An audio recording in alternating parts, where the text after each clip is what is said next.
তো hello WhatsApp guys, I am the victory gaming and welcome to my channel. তো guys, আজকে আমরা একটা গল্প বলবো যেটা একজন মানুষের জীবন থেকে নেওয়া। তো একটা ইন্ট্রোতে আজকের ভিডিও শুরু করা যাক।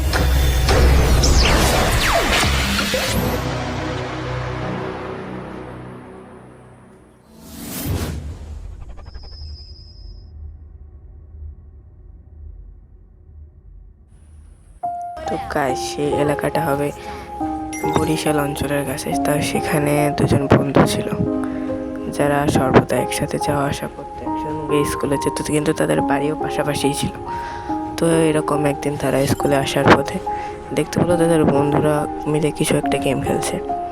তো তাদের মনে তো প্রশ্ন জাগলো। তো তারা সেখান থেকে তাদের বন্ধুদের কাছে জিজ্ঞেস করলো যে তারা কী গেমস খেলছে। তো সেই বন্ধুরা বললো আজ আমরা ফ্রি ফায়ার খেলছি। তো সেই বন্ধু দুজন তো আগে ফ্রি ফায়ার সম্পর্কে কিছু জানতো না, তো তারাও জিজ্ঞেস করলো যে এটা কেমন গেম। তো সেখানে ওরা বললো যে এটা একটা ফাইটিং গেম যেখানে কথা বলা যায়। তো তারা সেই অনুযায়ী গেমটাকে বাসায় গিয়ে ডাউনলোড করলো।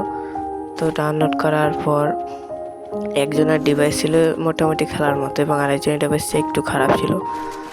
তো তাদের মধ্যে একটা ব্যাপার ছিল, তারা টপ আপ করতো দুজনের টাকা জমে যে কোনো একটা আইডিতে।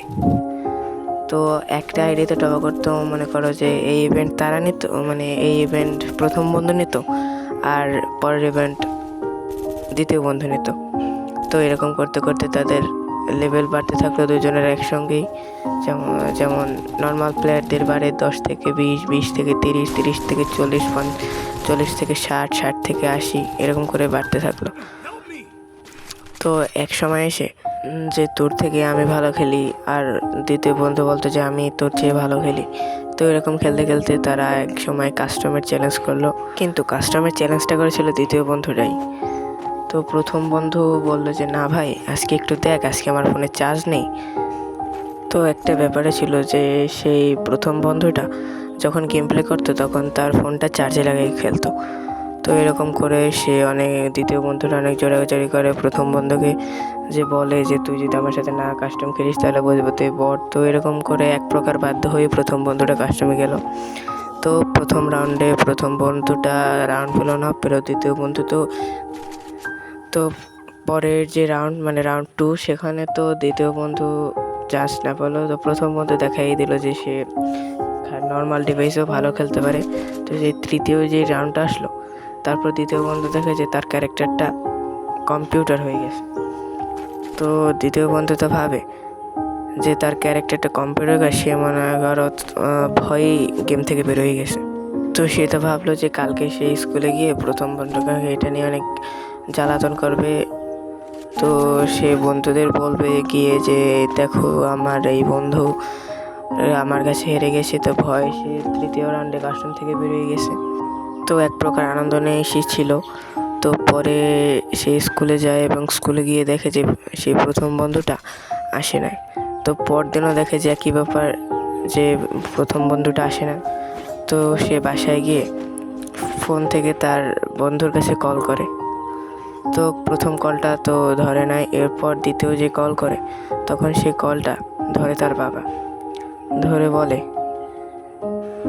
বলে যে তার ছেলে নাকি রাত্রিবেলা ফোন দেখতে দেখতে কারেন্ট শর্ট খেয়েছে, যে আজ হাসপাতালে ভর্তি।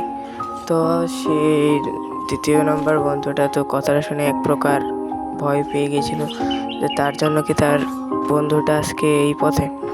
তো পরে আরেকটা কল এলো একটু পরে দ্বিতীয় বন্ধুর কাছে। তো তার বাবা কল দিয়েছিল। তো সে জানতে পারলো যে তার বন্ধু নাকি আর এই পৃথিবীতে নেই। তখন সেই কথাটা শুনে এক প্রকার, তা বুঝছই যে কি বলতে চেয়েছি। তো গাইস, তোমাদের একটা কথাই বলি, গাইস, বন্ধু বন্ধুই হয়। কোনো গেমের জন্য তোমার প্রিয় বন্ধুকে হারিও না। তো গাইস, আজকের ভিডিওটা এই পর্যন্তই। যদি ভালো লাগে তাহলে একটা লাইক আর একটা সাবস্ক্রাইব দিও, আর পাশে থাকা বেল আইকনটা ক্লিক করে দিও। আর গাইস, এরকম যদি আরও কিছু ভিডিও চাও যেটা একজনের জীবন থেকে নেওয়া, তো তাহলে তো বুঝছই, কমেন্টে লিখে দিও।